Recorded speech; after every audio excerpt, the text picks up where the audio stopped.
All right, we are back. Another episode of the End Podcast. I am Brandon, aka DJ Silk, and Jerry Franklin Poe. and how does it feel to be back, my friend? It is outstanding, brother. Yes, even though we're just here, we're just knocking these out, right? We're just doing we're getting a couple episodes done. Oh man! So today's topic, we will be discussing, basically, if you are living a professional life right now that you're unhappy with, what you should do in order to improve, make the change. Is that right, or I messed that up? No, you're good, man. I believe. I messed that up. Are you being driven by your purpose, and are you being driven by your passion? There you go. Are you chasing it down? Are you, or are you working a career? What are we are taught pretty much through school from kindergarten on up. We are taught to be practical. Yes. Right. We're to make, and there's good reason for that. I'm not even shooting that down, because you have to learn how to be practical. But then you reach a point where that once you understand what you should be doing, what your purpose is, what you're passionate about, that's the direction you need to go. And oftentimes having a passion and a purpose is far from practical, unless you're just one of those fortunate people that your passion and purpose is medicine or, engineering or something that falls in line with what our society values in terms of career. So my question for you is, in the last episode, you talked about how your life shifted from college, basically leaving school, and you shifted into your purpose, which is... Yeah, but let's be clear to everybody. Here we go. That wasn't an immediate shift. That took about 6.5 years. 6.5? Yeah, I mean, number one, when I first had that situation, the adverse situation of failing out of something I thought I was supposed to be doing, I was 21 years old. All right. And I launched my professional speaking career as around 27. Okay. All right. So what was your major when you were at UD? What were you going for? I thought I wanted to be an engineer. Oh, wow. Okay. Mechanical, electrical? Yeah, chemical. Chemical? Okay. Because I saw how much they made. See right. Chasing the money, right? So I was like, all right, and I thought I was smart in terms of science and math, right? But I was more of a math person. I was better with numbers than I was with chemistry. So in high school, when I took chemistry, I did well on the grading part, because we were solving these chemical formulas, right? We were solving these formulas, but it was a lot of math. It was really math, but I thought it was, oh man, I'm getting these good grades on these tests, I must be good at chemistry. Right. And then when I got to the University of Delaware, and they were like, you should memorize the periodic table the first week, I was like, I don't think I'm back. I don't think this is, and I didn't know enough at the time to be able to pivot or position myself in something that matched up to what I really your strengths were. Yeah, it should be. So maybe you should have been the mechanical engineer, or because of the math, or business. Okay. I think the engineering route, I just looked at, I think I saw an after school special, and they're making robots, and I thought that was pretty. I was like, oh, robots pretty cool. What do they do? Other engineers. And then so that's what got the hook on the engineering thing. Okay. And then I just started looking at what engineers made the most money. Gotcha. But I didn't pay attention to was the fact that when I was a kid, I used to write contracts, right? Okay. But I didn't think about, that was I should do business, and so was a lot of the process. So you're asking, what was I studying? That's what I went into. I went into thinking I was going to be a chemical engineer. Okay. So in the 5 years between you leaving the university and working, what were you doing during the work? So I was working for the school. I got a job working at the university so I could take classes, for free part-time. And I worked in the Morris Library. I was actually in the reference department of the library, and I was what the title really doesn't tell you anything. It's like, these titles like general special, like Right. these, it doesn't really tell you. Basically, I help students with their research. Like when kids would come in and they need to find stuff or have questions answered, I would help guide them through the library process of finding stuff. Okay. All right. That's cool. So how did you transition from that to? So that's what I did during the day. Right. And as one of the things that was happening is I got exposed to entrepreneurship at the same time that I received the letter. It was almost like within months of each other. I got this letter about academic dismissal, and someone came to me with a business opportunity. It's like within months of each other. And the business opportunity was interesting. So something I was doing outside of work at the same time. And that's what led me to discover my interest in personal professional development. So I didn't know that much about these books like The 7 Habits of Highly Effective People. Right. I didn't know a lot about stuff like that. Like I didn't know about Think and Grow Rich.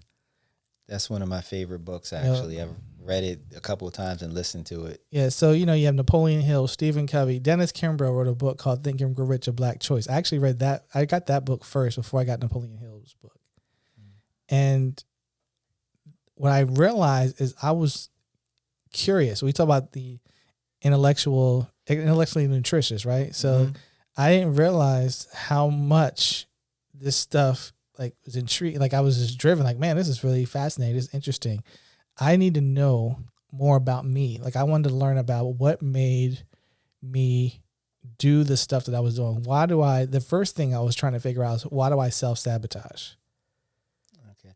So why do you feel, in what ways do you feel like you sabotage yourself? Oh, I didn't know why I would say something as like a goal. Like I would have a goal set, but then my actions didn't match up to the goals that I had set. Right. So like I want to lose weight, and then you order a pizza. Right. Right. You're just doing stuff. It's like, I wanted to make these phone calls for my business. And then it's like, I'm arranging my pencils to make sure they're all in order of height and they're sharp. You know what I mean? I'm doing busy stuff that don't produce revenue for my business. And I couldn't understand why. And that led me to understand the subconscious versus the conscious mind and how we are programmed, and how your programming, your program belief system is what drives you. Like your PBS, your program belief system is what drives you. So how you were programmed determines how you think, and how you think determines how you feel, and how you feel determines how you act, which determines the results you experience in your life. Right. And there was a book that I came across called What to Say When You Talk to Yourself. And so I was examining these things, and then by examining all that for those years, as a byproduct, I couldn't help but say what I was examining, because the Bible says out of the abundance of the heart the mouth speaketh, right? Right. So I'll be talking, like, we might be talking, or other friends might be talking, and I would be like, oh, and I would just say something. They'd be like, that's so, like, where'd you get that? I would just be saying these things, and I'm like, that's awesome. And I didn't know that I was becoming this guru. Yeah, I didn't know that I was becoming this person that was like a teacher, trainer, or whatever for free. And then I was like, man, I could actually help people with this stuff that I've been learning. And that was the catalyst about it. But I had this major hang up, which was I don't like talking to people for real in front of folks. I don't like being in front of a room. I'm like this guy who was introverted. They say shy. That was the word they would describe the behavior pattern, right? Shy. So I didn't have this strong desire to jump on the mic and get in front of folks and start speaking. And around 2003, somewhere in that time frame, I believe maybe 2004, I saw the movie Coach Carter. And they asked Samuel L. Jackson was playing the part of Coach Carter, and he asked his players, like, what's your deepest fear? What is your deepest fear? And he kept asking them that. And they were like looking at me, he's crazy. Like, what is this man talking about? What's our deepest fear? And eventually, towards the end of the movie, they were in the gym doing their homework or something because they had moved these desks into the gym in one of the scenes. And a young man got up and he shared this poem by Marianne Williamson about our deepest fear is not that we are inadequate, is that we are mighty. And then he goes on to talk about, or she goes on to say, they were quoting it, that when you let your light shine, you let other people's light shine. We should get past this idea of playing small. And that we're so great. And it hit me when, like, it was almost as if they were talking directly to me. They were speaking to you. Gotcha. And at the same time that was happening, my work situation was becoming more contentious. Mm-hmm. So one of the things I discovered is that when you say something, that God will test your word. Yes. Yeah. So I was saying, like, man, I don't want to really be here. Mm-hmm. I don't really like this job. So what was happening is, like, I felt like God was putting more pressure on me. Like, oh, you don't like it? Oh, let me keep turning up this. So it's almost like, are you going to be a punk and stay here? Or you want to actually act on what is that you were saying, that you want to do these other things? So right. When that was all happening at once, it was like, you know what? My fear of speaking cannot be greater than my desire to help people. There you go. And I accepted it. I said, okay, you know what?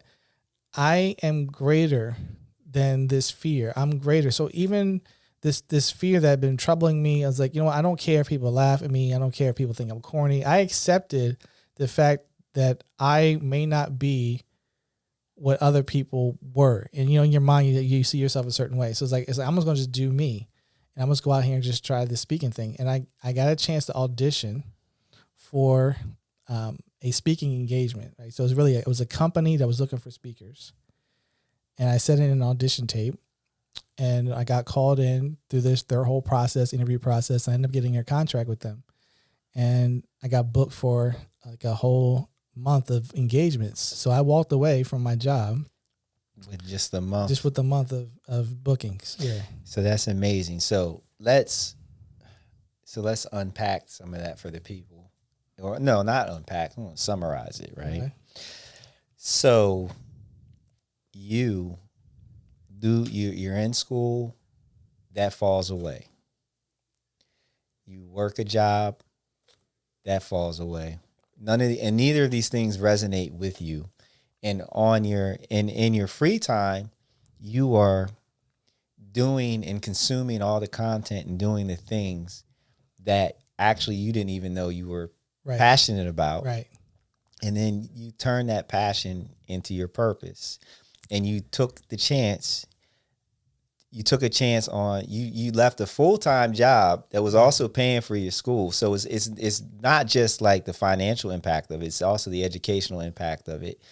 Healthcare, all those things. Right. And if for anybody has ever if you've never worked for a university, it's actually a sweet job. The benefit packages. I mean, just the overall environment, yeah. Just the vibe is really cool. And you left all that with just a month of speaking engagements lined up, and you had no idea that this was going to work out for you or not. So I had no idea how the rest of the year. So this was 2005. Yeah. Okay. I had no idea how the rest of the year was going to shape up, and my mom, my dad was like, you're a man, do what you're going to do. My mom was like, there got to be something better than that. There has to be a way you could still like do this and do this. And, I'm like, and I was like, I'm going to burn the ships. I said, right. I'm all in. And I gave them examples. Basically what I gave them back was their own example. Okay. So I said, well, remember when you did this in your career? And remember when you did this in your career? Like, what did you think? What was, I was given examples of, from my childhood of when you stepped out on faith and when you did this. And this is my turn. Like your parents, sometimes they're doing, as a parent now, I understand my parents better. Right. They were looking out for my best interest. I was prepared for, I guess mentally I was prepared to be, because I was, now don't get this, for those listening and watching, I was still single at the time. I didn't have any children. So there's, put it into context. Like, I didn't have to worry about feeding other people. Family. Well, that changes the calculations significantly. At the time, right. So at the time, like, I was okay if I had to eat like bread and water. It was just me. I was like, it'll be okay, because I felt like where I wasn't moving. Like, I wasn't really moving forward. I wasn't making progress. And this was going to be a way for me to make progress and open up a whole new world. Like, I was going to be seeing places that I'm traveling around the country speaking to folks. It's going to be something that's it.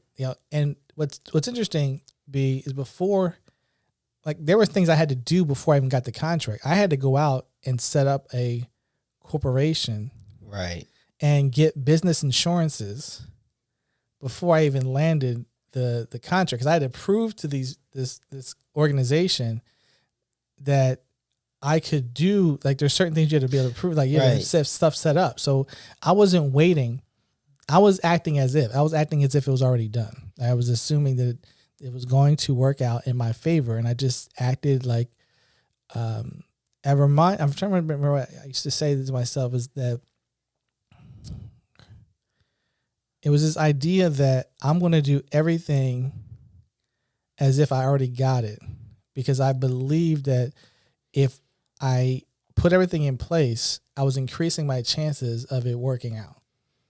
If I acted like, okay, I'm gonna wait till it happens to see it, then it was like, I'm not gonna, and this all tied into the stuff that I was studying. It was all tied into what I was there. Well, it's a difference between playing to win versus playing not to lose. Right. Yes, I was playing to win. Yeah, I was playing to win. I was basically saying that I'm going to do everything in my part to make sure this works out, and I'm going to let God handle the rest of it. So there's going to be, whatever else has to be done that's not my responsibility, I'm going to leave that to. Right, you're taking care of what you can take care of, right. what's in your immediate control. Right. So what's beautiful about your story, is the idea that, there's a question. Yeah. So I'm not just a rideshare driver to earn money at this stage in my life. I seem to be an ad hoc life coach to a lot of my passengers. I have conversations. Right. And one of the questions that I love to ask people who are in this place of flux, like, they're either in between jobs or they're working a job they hate and they're just unhappy. And, I ask them, I say, all right, so if I gave you $10 million, you have no more financial concerns. After you've done the travel thing and all that, now you have to figure out what to do with yourself, because you're not going to sit on your butt every day, right? What would be that thing that you would do to spend your time? And most people don't have a strong sense of what that would be. They'll hit me with the general, like, I would start a business, but it's like, well, what kind of business would you start? Like, like landscaping, daycare, like what is it that you would do? And so what's beautiful about you is that you had an understanding of what really turned you on just by the content that you were consuming for free on your own time. And you stepped into a world that, who knew you could make a living, not just make a living, but do pretty well doing this thing. Most people don't think about the guy. They don't know that people get paid to be to do corporate speaking engagements like that. Right. So that's a beautiful thing. Yeah. Like, I looked at it as I could get paid to do something I was already going to do for free. I was already going to be buying books. I was already going to be investing in conferences and programs and listening to audio. I was already going to be doing. I was going to be doing that stuff regardless, right? Like before we got into the studio, I was on Audible.com looking at what things I could get to listen to. Right, I was going to do that anyway, and now I get a chance to help other people, because some folks don't necessarily, quote, they don't feel like they have the time to process the information. So I'm extracting the stuff that they could use and say, okay, here's a way you can put it into action into your life and business, into your personal life, or whatever it may be. That's amazing, right? And so for the audience, the message here that we're trying, like the reason why I asked Jerry about his story is because it is the story that I've heard over and over and over and over again. Of course, the details are different, right, but from people who are overly successful, who took the chance. Like his story is what success, the beginning of success looks like. It is being in probably the worst position possible and making decisions based off of what resonates and what works versus what is practical and what makes sense. It is a difference between doing what feels right versus what is correct. The correct thing to do is, I'm going to go find another job and I'm going to look for a certain salary or hourly rate that's going to meet my bills. And I'm going to find something that is close to work or close to where I live, I should say, and, has job security. That is the correct thing to do. That's what we should be doing. But the right thing to do is, this is what I love.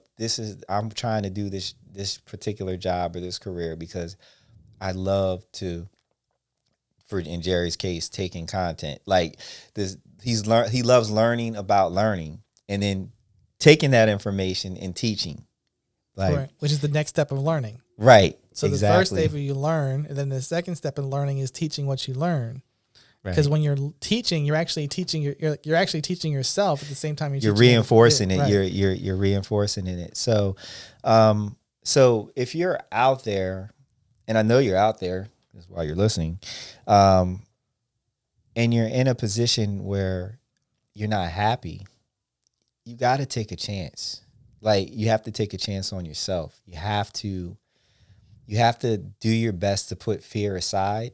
And when I say put fear aside, I'm not talking about ignore it.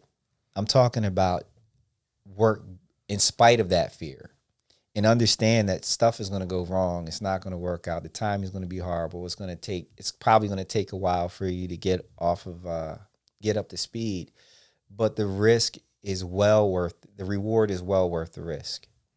So how long did it take for you, do you feel like, where you felt like you were like comfortable financially, emotionally, with that change? The first year I completed about 73, 75 speaking engagements. That's a lot. Right?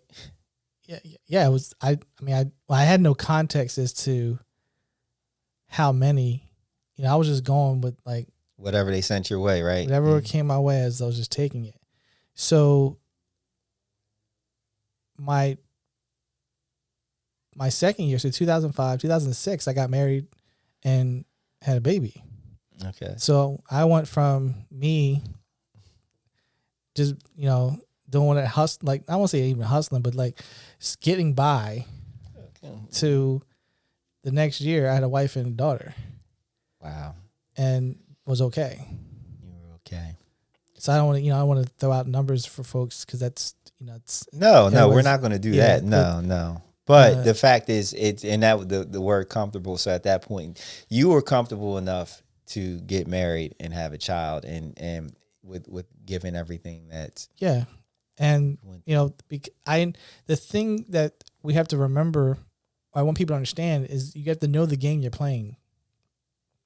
So once I got in, I became a student of the game because there was a certain game for speaking. Like when we're an outsider, you don't know the inside of the game. Like Right. you think you know what it is because you've seen it, but then when you get in it, it's like, okay, there's some metrics here. There are some formulas here. So I started to understand what is the way to keep getting booked.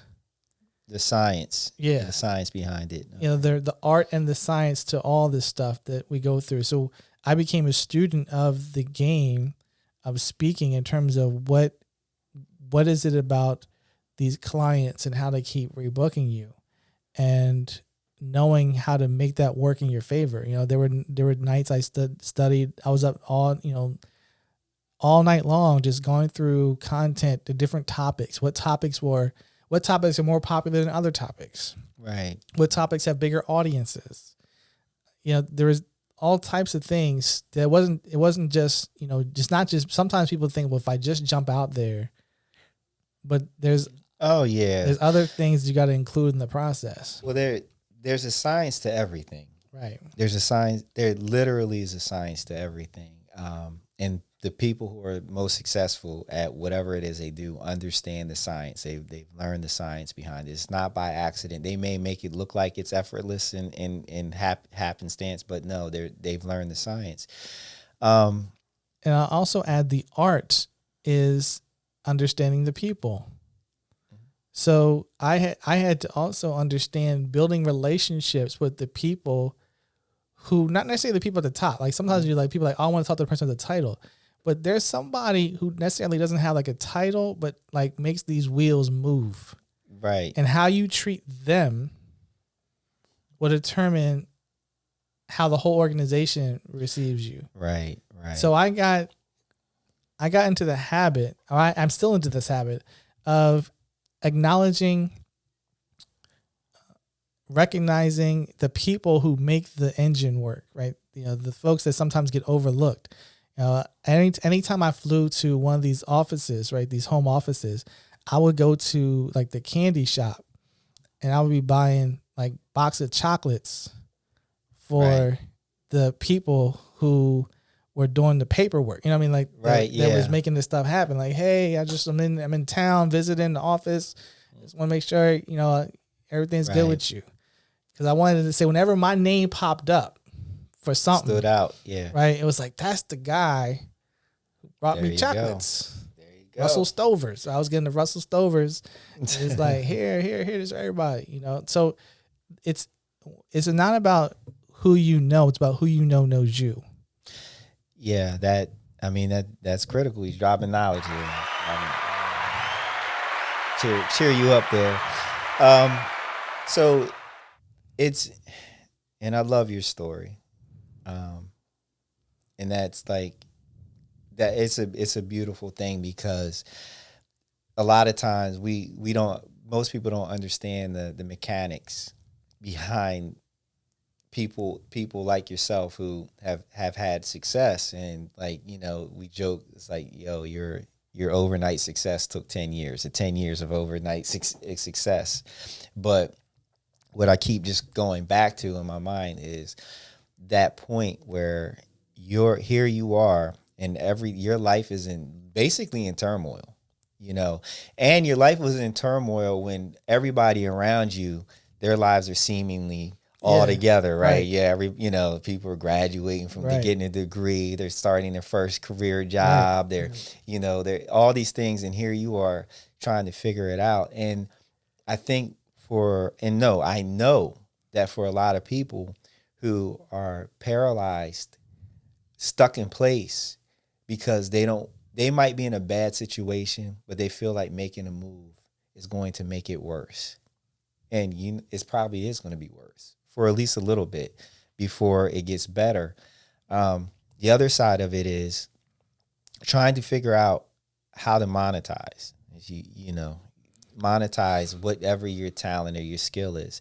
And I just want to remind people that we have people out there that make money playing video games. We have people out there who make money prostituting. And I know some of you like clutching your pearls, I'm saying, but they really get paid to do what the rest of the world is doing for free, right? There are people out there that are paid to paint, to take pictures. there's endless amounts of people careers out there that people are getting paid and probably getting paid well doing what everybody else is doing for free.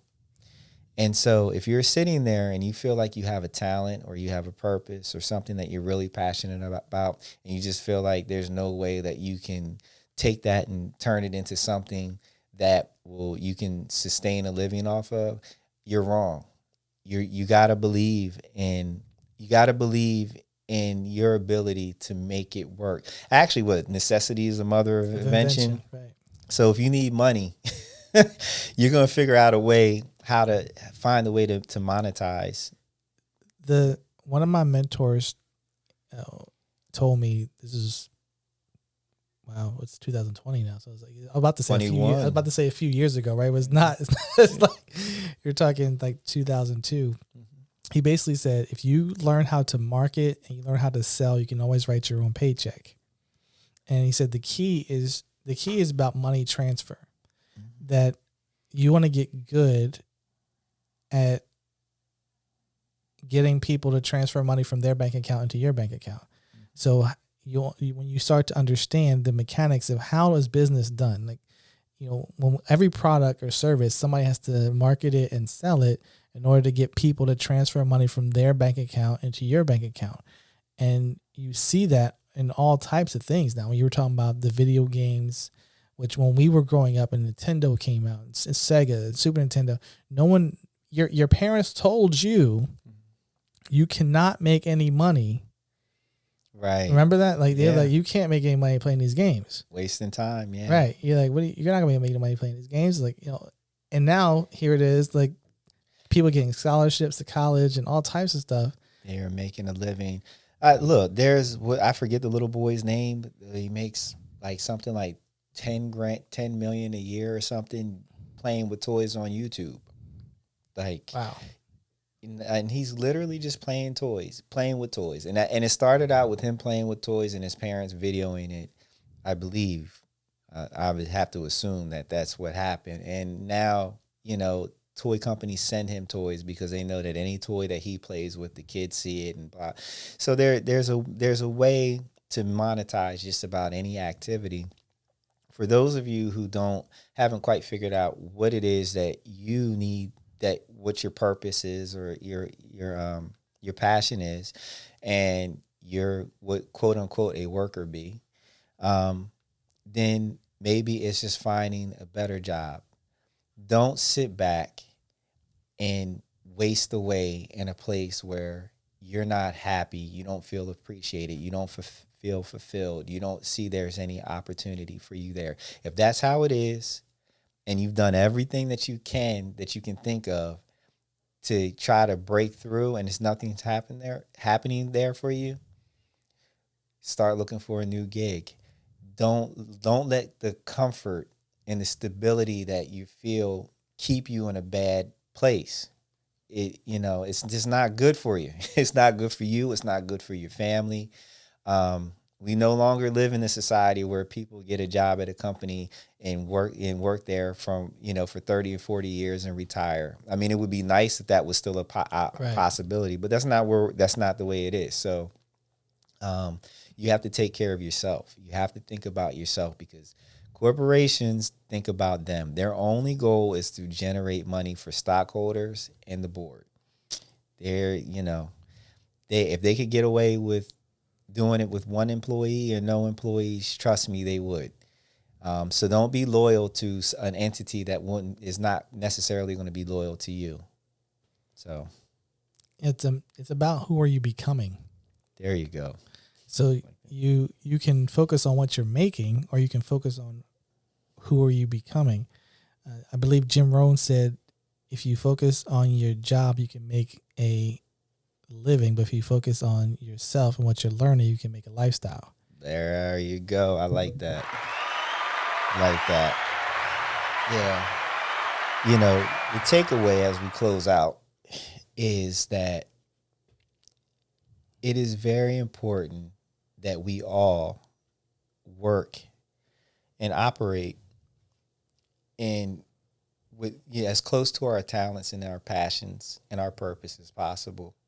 and that whatever decisions we make in life, outside of if you have a family and kids, of course you have to think about them, but whatever decisions you make, you're making it for the betterment of yourself. Not because the money is good or there's stability there. Money will not make you happy if you have to spend 8 to 10 to 12 hours a day doing something you don't like or doesn't turn you on. It's not a good way to live. It's not living. It's not living at all. So Existing. you're just existing, and there's no amount of vacations you can take. There's no amount of material items that you can purchase that is going to salve the wounds that are constantly going to be open as you go in Right. day to day doing a job that you hate or working with people you don't like. So make sure that whatever it is you decide to do, your intent, your motivations are pure, your intentions are correct, and that you're listening to that inner voice that is always speaking to you, that's letting you know what you should be doing, because that inner voice is never wrong. Yeah. I agree. You agree? You got anything you want to close out with as we I think the key for folks to understand is that their purpose and their passion, it's always going to be there. So you're either going to acknowledge it or it's going to eat at you. True. Facts. Big facts. So you got to make a decision either way. And the I think it was Les Brown that says that the richest place on the planet is the graveyard. Because people die with all their gifts, their talents, their purpose, and their passions still in their body. So my goal is to die empty. All right. There you go. That's it. What I have for you is don't be afraid. Work. Fear is always going to be there, but don't let fear stop you. It's all in your head, really. And just, just don't be fearful. I can't even make it more plain than that. Fear is what keeps so many of us in a place where we don't want to be. So don't be fearful. Go for it. Listen to that inner voice, and make sure you share, like, comment, and let people know about this podcast. Because I got Jerry here, so I'll be here. He's used to speaking in front of thousands and thousands of people, so we need to keep that going. So yes, please comment, like, share, subscribe. Make sure you subscribe to the podcast. This is also on YouTube if you want to see it and you're just listening, and if you're watching, you can also listen. We are on all the popular podcast outlets. You can follow me at DJ Silk on all social medias and at The End Podcast. Jerry Franklin Poe. You can follow me at Jerry Poe, on all the platforms as well: Facebook, Twitter, Instagram, LinkedIn even. And that's it. And we are out.